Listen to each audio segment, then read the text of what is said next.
Bismillah. Ils n'eurent pas le temps d'en dire plus, car un homme fit irruption dans la pièce et se répandit en compliments. « Je suis l'aide de camp de son excellence, dit-il en espagnol. J'étais absent lors de votre arrivée. Acceptez, je vous prie, mes plus humbles excuses et considérez-moi comme votre dévoué serviteur. » Il s'inclina devant Kamala et serra la main de Conrad et de Quintero. Il était jeune et d'aspect agréable, mais avait cet air à la fois autoritaire et condescendant que Kamala commençait à attribuer systématiquement aux Espagnols nés au Mexique. Leur langage avait beau être flatteur, ils avaient beau être prodigues de compliments, leurs yeux demeuraient durs, et elle ne pouvait s'empêcher de trouver à leurs lèvres un pli cruel. « Je serai très heureux, dit tranquillement Conrad, de pouvoir à présent me rendre sur mon bateau et vérifier que mes hommes ont bien reçu les vivres et l'eau que son excellence a promis de leur donner. »« Vous n'avez certainement aucun souci à vous faire à ce sujet, Sir Conrad, répondit l'Espagnol. »« Ils sont sous ma responsabilité et je leur dois de m'occuper d'eux, répliqua Conrad. »« Regardez par la fenêtre, je vous prie, Sir Conrad, et vous pourrez constater qu'ils s'apprêtent à mettre pied à terre. » Conrad marcha jusqu'à la fenêtre qui ouvrait sur un balcon et debout dans le soleil vit une barque chargée de marins qui s'éloignait du navire. Au bout d'un moment, il dit « Il semble qu'ils quittent tous le bateau. Il devrait rester 2 hommes à bord. »« On s'est également occupé de cela, dit l'Espagnol. 2 de nos hommes montent la garde à bord de votre voilier, tandis que les vôtres vont prendre du bon temps au port. C'est bien la coutume après une si longue traversée, n'est-ce pas ?» Kamala vit que Conrad n'était pas content que l'on eût contrevenu à ses ordres, mais il était difficile de trouver un reproche à formuler.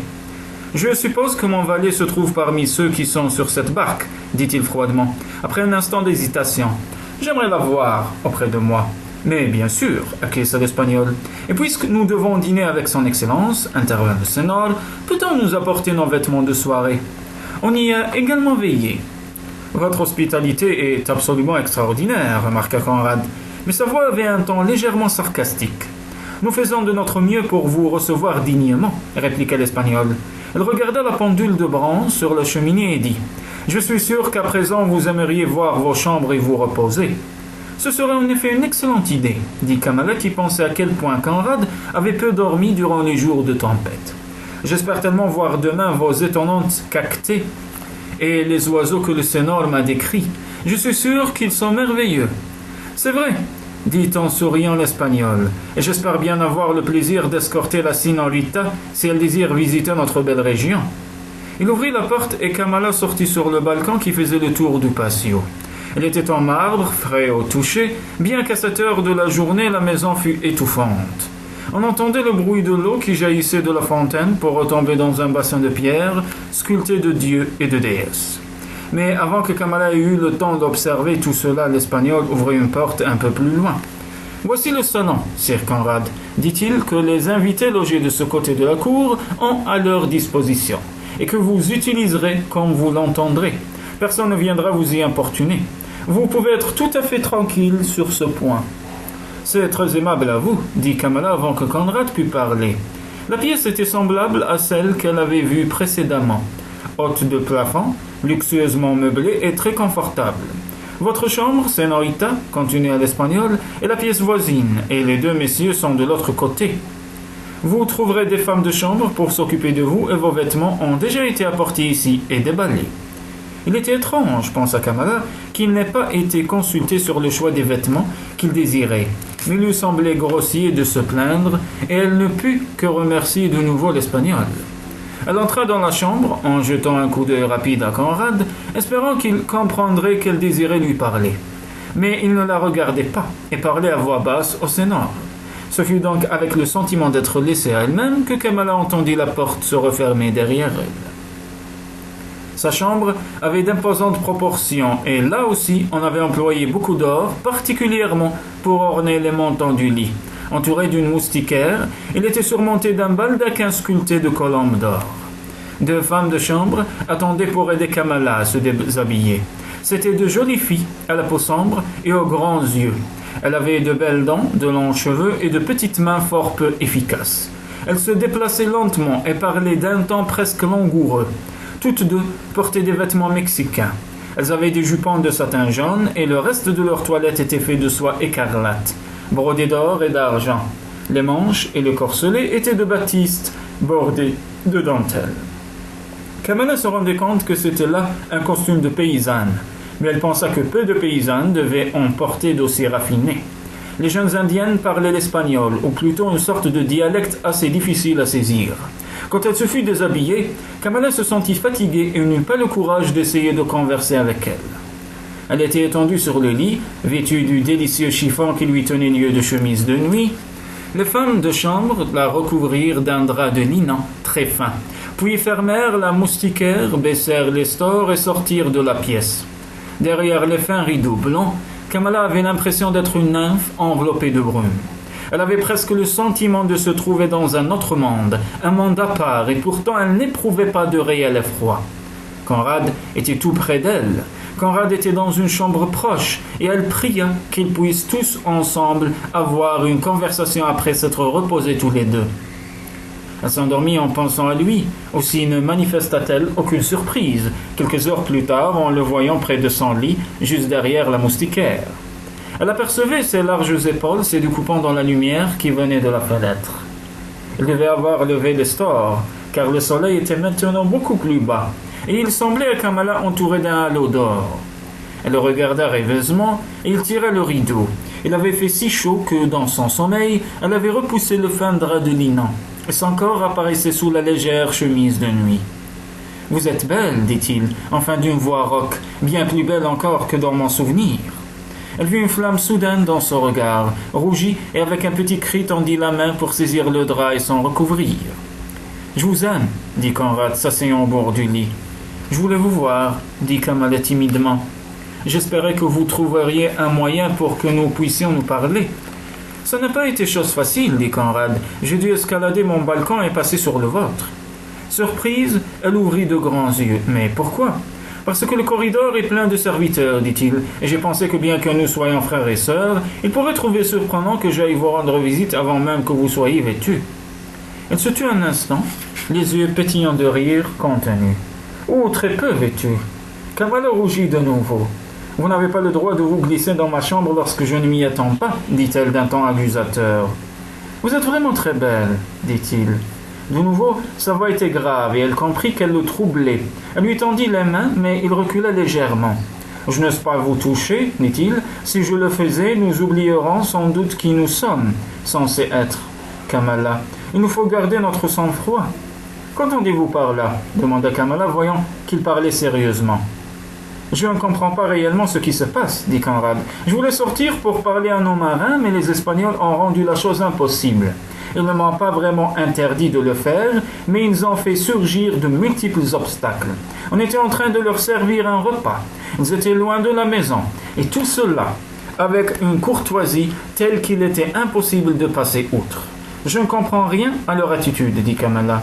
Moi non plus, répondit Conrad. Et Spider m'a raconté que les serviteurs de Don Miguel étaient montés à bord et avaient littéralement ordonné à nos hommes de quitter le bateau. Apparemment, on leur a dit d'empaqueter nos affaires avant même que nous soyons à quai. Peut-être est-ce là l'hospitalité espagnole, mais cela me paraît étrange. Qu'en pense le sénor Quintero ? demanda Kamala. Il est aussi embarrassé que moi, répondit Conrad. Il est également d'avis que nous soyons très prudents dans nos propos au salon. Et il prétend qu'il est fréquent chez les Espagnols qui ont le goût de l'intrigue d'écouter tout ce que disent les invités. « Mais comment pouvez-vous savoir que personne n'écoute en ce moment ?» demanda Kamala. « C'est en effet possible, répondit Conrad, mais le Sénat pense que votre chambre est en principe la plus sûre. Les Espagnols ont une piètre opinion des femmes, et il ne leur viendrait pas à l'esprit de discuter quoi que ce soit avec leurs épouses ou avec leurs maîtresses. »« Je suis si heureuse que vous ne pensiez pas ainsi, observa Kamala. »« Je veux discuter de tout avec vous, toujours, dit Conrad. Je vous veux avec moi. Je veux que vous fassiez partie de moi-même. Je ne peux supporter que vous soyez loin de moi. » Elle sentit la passion dans sa voix. Et dans un tendre élan, elle s'assit sur le lit et son visage se trouva près du sien. « C'est parce que vous pensez ainsi que je vous aime, dit-elle. Tout ce que je désire, c'est que nous soyons toujours ensemble. » La sentant si près de lui, Conrad ne put se contrôler plus longtemps. Il l'écrasa contre lui, l'empêchant de respirer, et prit ses lèvres. Puis, comme elle frissonnait sous son baiser et palpitait de désir, il relâcha son étreinte, il la recoucha sur les oreillers et tira sur elle le drap de linan. Avant qu'elle pût dire quelque chose, il tira les rideaux et elle vit sa silhouette se découper sur le soleil couchant et disparaître sur le balcon.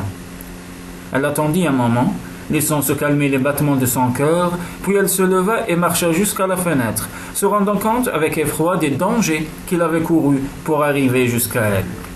Chacun des balcons donnant sur la mer était séparé du suivant par une sorte de gigantesque grille en fer forgé. Pour venir jusqu'à elle, Conrad avait dû contourner cet écran à l'endroit où il saillait de la balustrade. S'il était tombé, il se serait écrasé sur la terrasse pavée de pierre. Comment peut-il être si téméraire? Se demanda Kamala. Appuyée au balcon, elle regardait la mer. Elle pouvait voir l'Aphrodite à l'ancre, avec son grand mât brisé. Elle remarqua qu'il y avait beaucoup d'autres petits bateaux dans la baie. C'est alors qu'arriva de la mer un autre voilier. Il glissait doucement comme un grand oiseau. Sa délicate silhouette reflétait sur l'eau claire. Peut-être d'autres invités, pensa Kamala, observant le voilier, tandis qu'ils approchaient de plus en plus de la demeure. Elle entendit l'ancre tomber. Elle vit les marins grimper au mât comme de petits singes, rouler les voiles et les attacher aux vergues. Ce voilier était plus grand que le leur. Elle avait pensé jusqu'ici que l'Aphrodite était le plus beau bateau du monde, mais elle pensait maintenant que ce nouveau venu était encore plus élégant et probablement beaucoup plus rapide. « Il faut que j'en parle à Conrad », se dit-elle, excitée, et elle retourna dans sa chambre. Elle se demandait comment appeler les servantes lorsque celles-ci pénétrèrent dans sa chambre, en lui disant qu'il était l'heure de s'habiller pour le dîner. Elles ouvrirent une porte que Kamala n'avait pas encore remarquée et qui donnait directement sur une baignoire encastrée dans le sol. Elle était en argent entourée d'une sorte de balustrade d'or. L'eau était fraîche et parfumée, et quand elle se fut baignée, les Indiens l'enveloppèrent dans d'immenses serviettes d'un bleu tendre et la frottèrent doucement. Une des servantes brossa et lissa sa chevelure, l'autre apporta sa chemise et ses jupons de soie. Puis, tandis qu'elle attendait qu'on lui apporte sa robe du soir, on frappa à la porte. L'une des servantes alla ouvrir et une femme d'un certain âge, indienne également, entra, portant la plus merveilleuse toilette que Kamala eût jamais vue.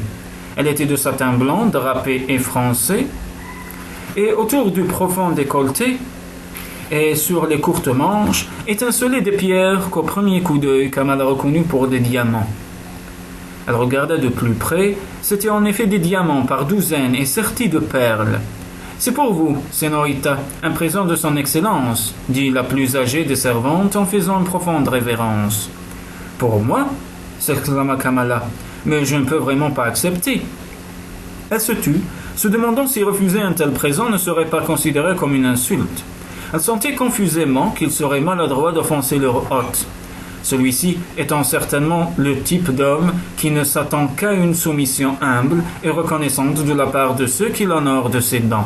« C'est très aimable, » dit Kamala avec hésitation, « mais peut-être cela ne m'ira-t-il pas. » « Ce sera sans doute un peu trop large à la taille, Senorita, » répondit l'Indien d'un certain âge, « mais j'ai là du fil et une aiguille, et si la Senorita veut bien être assez aimable pour rester un moment immobile, je vais faire les retouches nécessaires. » Kamala pensa qu'elle ne pouvait qu'acquiescer. Elle laissa les servantes la revêtir de la robe et elle dut en convenir en se contemplant dans un miroir. C'était vraiment une très belle robe. « C'est une robe qui vient d'Espagne, » dit la plus âgée des servantes, tandis qu'elle reprenait la taille qui, ainsi qu'elle l'avait prévu, était trop large pour Kamala. « Et les diamants ?» demanda Kamala. « C'est moi qui les ai cousus, » répondit la femme, une note de fierté dans la voix. « Vous avez fait là un travail remarquable, » observa Kamala. « C'est ma mère qui me l'a appris, Senorita, » dit-elle. Lorsque Kamala fut prête, elle se demanda comment Conrad la trouverait. D'une certaine façon, elle était excitée à la pensée qu'il allait l'admirer. La trouver plus belle, peut-être avec cette toilette plus élégante que toutes celles qu'elle avait portées jusqu'ici. En même temps, elle éprouvait quelque appréhension à l'idée qu'il estimerait sans doute qu'elle n'aurait pas dû accepter un tel cadeau. « Je la laisserai ici en partant, » se dit-elle. « On peut très facilement utiliser à nouveau les diamants. » Puis elle ne put s'empêcher de penser que les pierres avaient beaucoup de valeur et que si réellement son Excellence avait l'intention de lui en faire cadeau, elle serait en possession d'une petite fortune. Elle écarta cette pensée. Elle était certaine que Conrad ne voudrait pas qu'elle accepte des joyaux d'un autre homme. De toute façon, elle pensa que c'était à lui de décider ce qu'elle devait faire. Elle eut chaud au cœur en songeant qu'elle pouvait s'appuyer sur lui. Elle la protégerait et veillerait sur elle car il l'aimait. Elle sentit un frisson la parcourir et ressentit le besoin d'être auprès de lui. Tout de suite, elle remercia aimablement les servantes et se rendit dans le salon. Il y avait là Quintero, mais Conrad ne s'y trouvait pas. « Où est mon frère ?» demanda-t-elle. Elle se rendit compte, en disant ces mots, que c'était une question indiscrète et que le Sénor ne souhaitait pas y répondre. Elle se souvint que Conrad l'avait averti du danger qu'il courait d'être espionné dans le salon. « Il ne doit pas être en retard au dîner, dit-elle. Ce serait vraiment peu courtois. »« Je serais très surpris que nous passions à table à 9 heures, dit le Sénor. Les Espagnols dînent tard et, de plus, ils sont rarement exacts. »« Eh bien, attendons, dit Kamala en s'asseyant sur le sofa. Il lui était désagréable de penser que chaque parole qu'elle prononçait était peut-être écoutée, que peut-être l'un des panneaux sculptés cachait un espion qui non seulement l'entendait, mais encore observait ses gestes. « Il fait très chaud, dit-elle au bout d'un instant. Elle traversa la pièce et sortit sur le balcon. La lagune était vraiment splendide sous le ciel cramoisi et safran. Traversée de traits d'améthyste, au-dessus de leur tête scintillait la première étoile, semblable à l'un des diamants de la robe de Kamala. Le Sénor s'approcha d'elle. « D'où vient cette robe ? Elle m'a été offerte par son Excellence. Elle est magnifique et les diamants valent sûrement plusieurs milliers de livres. » « C'est bien ce que je pensais, dit-elle nerveusement. Croyez-vous que je n'aurais pas dû l'accepter ? » Le Sénor haussa les épaules. « Les couchers de soleil sont toujours très beaux, dit-il à voix haute. » À ce moment-là, ils entendirent Conrad arriver près d'eux, sous le balcon. Kamala l'enveloppa d'un regard et comprit aussitôt que quelque chose la tourmentait. « Que se passe-t-il » commença-t-elle. Mais avant qu'elle eût pu terminer sa phrase, elle aperçut l'aide de camp espagnol qui suivait Conrad. Et lui baisa la main, s'inclina devant Quintero et dit « Son Excellence va vous accueillir au salon. » Tandis qu'elle précédait les deux hommes en se rendant au salon, Kamala avait l'impression qu'ils étaient tous des écoliers, convoqués par leur maître.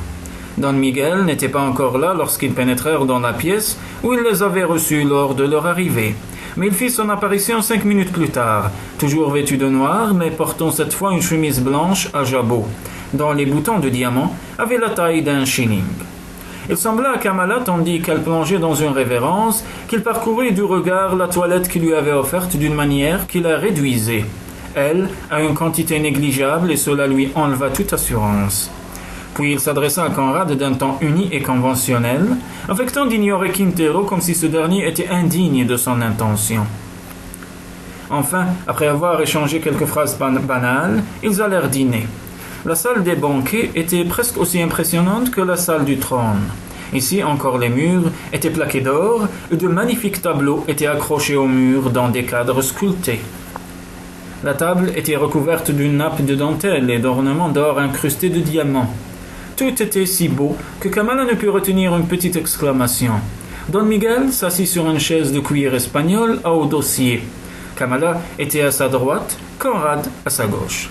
« Vous admirez ma table » demanda-t-il. « Oh oui » répondit Kamala. « Elle est extraordinaire. Je suis persuadé qu'il n'y en a pas de plus belle au monde. » « J'aime à vous l'entendre dire, observa Don Miguel. Vous serez surpris d'apprendre que tout a été exécuté ici d'après mes dessins et par mes propres artisans. » « C'est incroyable, intervint Conrad. Je pensais qu'il remontait à des temps très anciens et qu'il venait d'Espagne. » « Les originaux en viennent, effectivement, lui répondit Don Miguel, mais j'ai appris aux Indiens à reproduire avec une grande exactitude les modèles que l'on met sous leurs yeux. Bien sûr, le métal et les joyaux sont de mon choix. Le Sénor Quintero nous a dit au cours de notre traversée combien les diamants sont beaux au Mexique, dit Kamala. En disant ces mots, elle caressa des doigts ceux qui ornaient sa robe. Et je dois remercier votre Excellence de m'avoir prêté la magnifique toilette que je porte ce soir. Prêter, dit sèchement Don Miguel, c'est un présent. Je ne pense pas. Kamala s'aperçut que Conrad fronçait les sourcils et elle se reprit vivement. Je ne pense pas trouver les mots qu'il faut pour vous remercier d'un si généreux présent. Je ne tiens pas à être remercié, dit Don Miguel avec hauteur. Il changea de sujet. Demain, dit-il en se tournant vers Conrad, vous verrez le Santa Maria, mon nouveau voilier. Je l'ai fait construire en Amérique. Je l'ai vu arriver ce soir, intervint Kamala. Il est superbe, comme tout ce que vous possédez. Je suis heureux de savoir que c'est là votre opinion, répliqua Don Miguel. Je veux ce qu'il y a de mieux, et dans tous les domaines. Je n'accepterai jamais d'avoir en ma possession quoi que ce soit qu'un autre homme puisse posséder également. Ses yeux se posèrent un moment sur Kamala, puis il ajouta. De nombreux Indiens ont un don de seconde vue et le pouvoir de déchiffrer l'avenir. On m'a prédit lors de ma naissance que je régnerai sur ce pays. Récemment, on m'a fait une autre prédiction. Et quelle est-elle? Demanda Kamala avec intérêt. On m'a dit que je trouverais une reine, répondit-il. De telles prophéties se réalisent-elles jamais? Demanda Kamala. La voyante dont je parle ne s'est jamais trompée, répondit Don Miguel. Elle m'a dit que ma reine aurait la peau blanche et viendrait de l'autre côté de la mer. Il parlait de nouveau avec cette voix étrange qui avait été la sienne le jour de leur arrivée. Votre voilier est à coup sûr la reine de la mer, dit Conrad. Il n'avait compris qu'une faible part de ce que Don Miguel avait dit. Je l'ai vu entrer au port ce soir et je me suis rendu compte à quel point il est facile à manœuvrer. Je suppose qu'il est capable de laisser très facilement derrière lui n'importe quel bateau. J'ai l'intention de me rendre bientôt en Espagne, dit Don Miguel. Je vous dirai ensuite si votre jugement s'est révélé exact, mais je suis certain qu'il l'est. Je ne vous offre pas de faire la course avec vous jusqu'en Europe, dit légèrement Conrad. Ce sera en effet inutile, répondit Don Miguel. Conrad marqua un instant d'hésitation, puis il dit « Ce que j'espère trouver au Mexique, c'est une cargaison. Vous n'êtes pas sans savoir, Excellence, que nos voiliers peuvent transporter d'importantes cargaisons. » Don Miguel regarda Conrad comme si celui-ci avait proféré une impertinence. « Une cargaison ?» interrogea-t-il. « Oui, Votre Excellence. » Il y eut un silence. Apparemment, Don Miguel n'avait nullement l'intention de donner la moindre information à Conrad. Kamala se demanda si l'aide de camp, assis près d'elle, serait plus complaisant. Mais elle sentit qu'il était temps de changer de sujet et elle se mit à parler de choses et d'autres. Le dîner fut lentement servi, donc fort lent, mais les plats étaient délicieux. Beaucoup d'entre eux étaient très différents de ce que connaissait Kamala. Il y avait des cailles et des perdrix rouges préparées avec des herbes et des champignons étranges. Des poires, des nèfles, des grenades, des abricots décoraient les plats, ainsi que nombre d'autres fruits tropicaux. Tout était servi sur des plats d'or ou d'argent, hormis le dessert qui fut présenté dans de la porcelaine de Sèvres. Kamala espérait que l'équipage avait été correctement nourri. Tout le monde à bord avait très faim lorsqu'ils avaient atteint le golfe, et quoique Conrad eût amélioré l'ordinaire, celui-ci n'en était pas moins monotone et peu savoureux au bout de tant de semaines en mer. Après le dîner, ils firent quelques pas dans la cour, admirant les fleurs qui croulaient en grappes autour de la fontaine. Ils trouvèrent délicieuse la fraîcheur du soir après la chaleur tropicale de la journée. Finalement, ils se réunirent de nouveau dans le salon, qui était probablement la pièce préférée de Don Miguel. Il les pria de s'asseoir, puis dit quelques mots à son aide de camp. Le jeune homme quitta la pièce, puis revint un instant plus tard avec une boîte de cuir noir. Don Miguel la lui prit des mains et l'ouvrit. Reposant sur du velours noir, il y avait là le plus extraordinaire collier de diamants que Kamala eût jamais vu. Les diamants étaient énormes et formaient une grappe étincelante. « Mais c'est fabuleux !» s'écria-t-elle. Don Miguel se leva, et tenant à deux mains le collier, lui marcha vers Kamala et le mit autour de son cou. Alors qu'elle pensait qu'il se contentait de le lui montrer, lui procurant le plaisir fugitif de le porter, Don Miguel dit « Je vous ai dit pendant le dîner que l'on m'avait prédit que je trouverais une reine.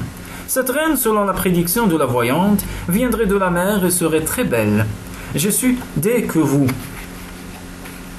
avez pénétré dans ma demeure cet après-midi que la prophétie s'était réalisée. » Kamala lui fixait les yeux dilatés, pensant voir malentendu, mais Don Miguel la regardait comme s'il l'évaluait de ses yeux noirs. Conrad n'avait pas bien saisi les propos de Don Miguel, mais il l'avait vu donner le collier à Kamala. Fronçant les sourcils, il fixait maintenant l'Espagnol avec méfiance. « Je pense que je n'ai pas bien compris, Votre Excellence, » dit nerveusement Kamala, d'une toute petite voix, qui semblait se perdre dans cette grande salle. « Eh bien, soyons clairs, répliqua Don Miguel, et si vous le désirez, je le dirai en anglais.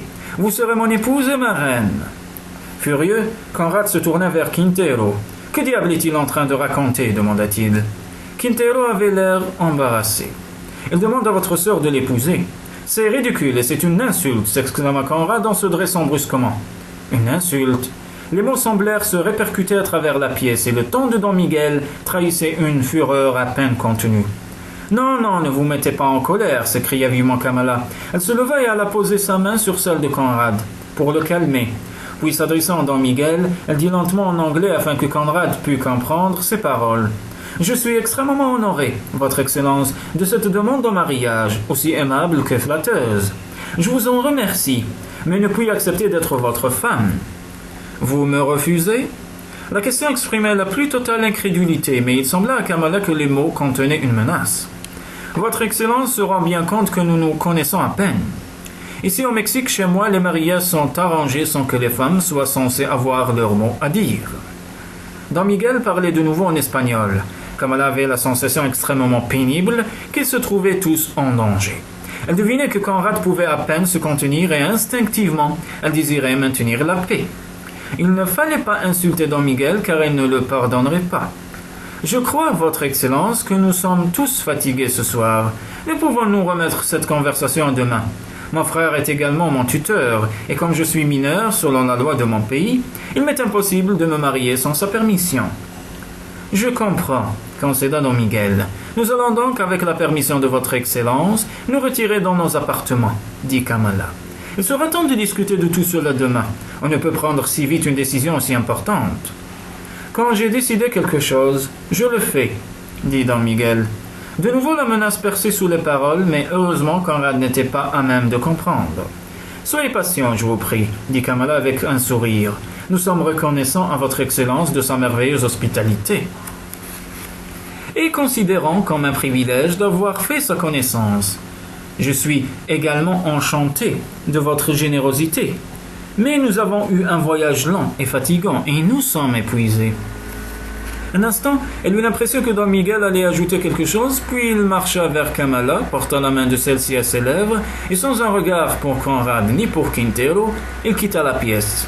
« Parlons faire, que veut-il » demanda Conrad à l'aide de Camp. Quand son Excellence a décidé quelque chose, il entend être obéi. « Croit-il réellement que ma sœur commença, Conrad ?»« Je vous en supplie, n'en discutons pas ce soir, » demanda Kamala. « Comme je l'ai déjà dit, nous sommes tous fatigués, nous allons dire des choses qui dépassent notre pensée. Demain, nous envisagerons la situation avec plus de calme, et sans prononcer des paroles que nous pourrions regretter par la suite. » Elle avait posé la main sur le bras de Conrad, et il pouvait sentir la pression de ses doigts.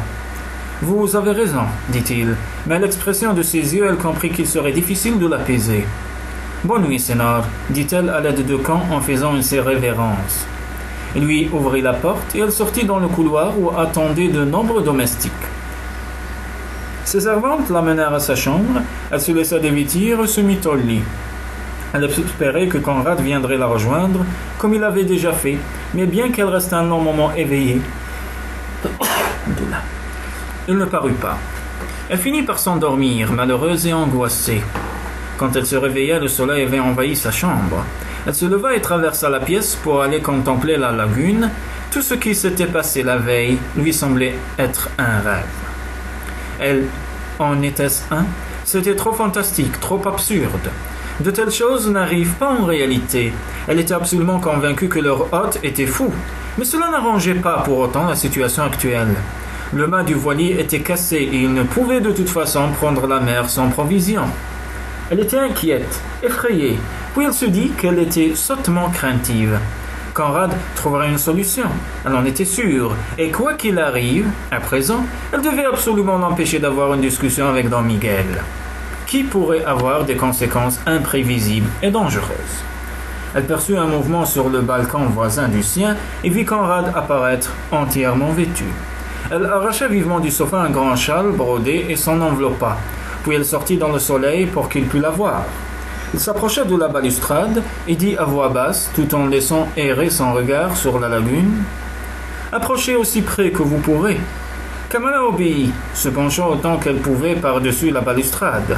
« Pourquoi n'êtes-vous pas venu me voir la nuit dernière ?» dit-elle.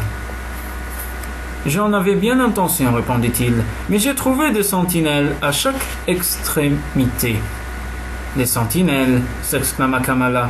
« Et en armes » ajouta Conrad. Je n'avais pas la moindre envie d'être pris pour un voleur et abattu accidentellement. On aurait eu de bonnes raisons de le faire si j'avais été surpris en train d'escalader cette dame négrie.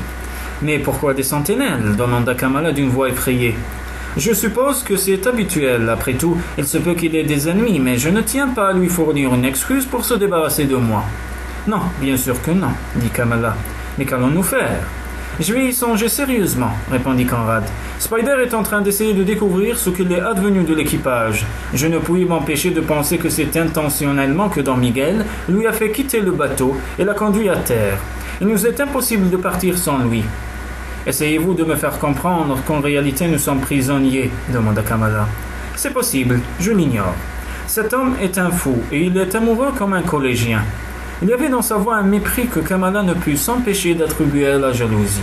« Il n'a tout de même pas l'idée de m'épouser, balbutia-t-elle. Quintero m'a raconté que les Espagnols sont très superstitieux. Les Mexicains qui ont de tout temps cru à leurs propres dons divinatoires ont convaincu leurs conquérants qu'ils savent lire l'avenir. Ils s'en sont très souvent servis à leur avantage. » « Don Miguel ne parle pas sérieusement, murmura Kamala d'une voix effrayée. « Mon Dieu, pourquoi vous ai-je amené dans ce maudit voyage » dit Conrad avec colère. « J'aurais bien dû penser que tout irait mal avec une femme à bord. » Kamala fut blessée par ces paroles. Elle ne répondit rien. Après un silence, il ajouta. « Ma chérie, je ne voulais pas être désagréable. Je suis seulement affreusement inquiet, angoissé. Nous trouvions M. Van Wyck dangereux, mais ce fou l'est infiniment plus. S'il veut se débarrasser de moi, rien ni personne ne pourra l'arrêter, et alors vous serez en son pouvoir. » « Mais il ne peut pas vouloir, c'est impossible, dit Kamala. « Ne vous faites pas d'illusions, dit Conrad durement. Si on lui a dit qu'une femme blonde viendrait d'au-delà des mers pour régner à ses côtés, il le croit. Nous savons bien que ce sont des âneries, mais lui pas. Il fera tout ce qui est en son pouvoir pour que la prophétie se réalise. » Kamala frissonna. « J'aimerais mieux mourir que l'épouser.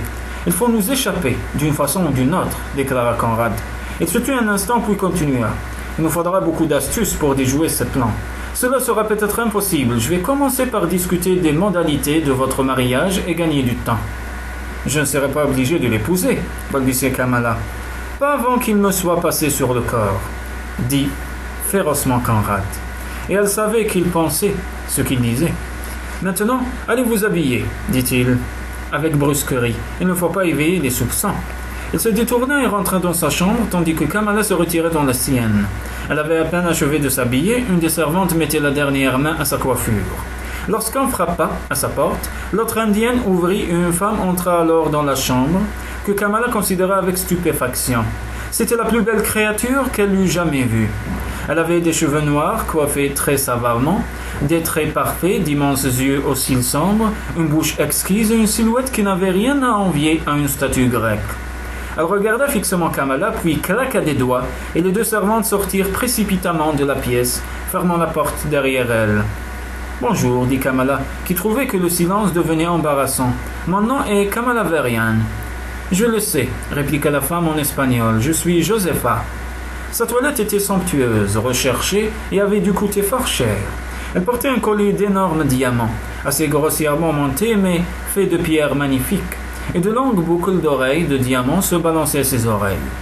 Ses bracelets incrustés de pierres précieuses étaient si larges et si lourds qu'ils semblaient écraser ses poignets. « Vous n'avez certainement pas entendu parler de moi, dit Josefa après un instant de silence, et d'un ton que Kamala trouva dur et haineux. « Je n'ai pas été autorisé à dîner avec vous hier soir. »« Et pourquoi donc ?» demanda Kamala surprise. « Mon frère et moi aurions été ravis de faire votre connaissance. » Elle remarqua en prononçant ces mots que Josefa avait la peau café, au lait, et devina qu'elle était métissée d'Européens et d'Indiens. Elle se souvint que Quintero lui avait dit « Les femmes sont souvent très belles ». Josefa était d'une beauté à couper le souffle, et Kamala ajouta avec un soupir « Je suis très heureuse que vous soyez venu me rendre visite. Je suis sûre que vous pourrez m'apprendre une foule de choses que je désire savoir. »« Pourquoi êtes-vous venu ici ?» demanda Josefa avec colère. « Nous n'avions pas le choix, répondit Kamala. Nous avons été jetés sur la côte par une terrible tempête. Même si nous avions voulu faire escale à la Havane, ce était impossible. Lorsque nous avons été en vue des côtes mexicaines, 2 bateaux appartenant à son Excellence nous ont guidés jusqu'ici. Vous n'êtes pas venu intentionnellement ? Pas du tout, répondit Kamala. L'endroit n'est même pas indiqué sur nos cartes. Elle perçut un changement chez Josefa. Son visage reflétait moins d'agressivité et moins de haine. Est-il vrai que son Excellence vous ait demandé la nuit dernière de l'épouser ? Demanda cependant cette dernière. Il y avait de la douleur dans sa voix et Kamala pensa que peut-être Don Miguel était l'amant de cette superbe créature. Je crois que son Excellence plaisantait, répondit-elle. Je ne peux pas prendre cette proposition au sérieux. Si vous l'épousez, je vous tuerai. Je n'ai pas la moindre envie de l'épouser, je vous assure. Je suis amoureuse d'un autre homme, envers lequel je suis d'ailleurs engagée. Les yeux de Josepha parurent moins sombres à Kamala tandis qu'elle répondait. Vous n'aurez pas le choix, les femmes doivent obéir. Pas les Anglaises en tout cas, rétorqua Kamala en levant le menton. Toutefois, elle se souvint de son oncle Marc.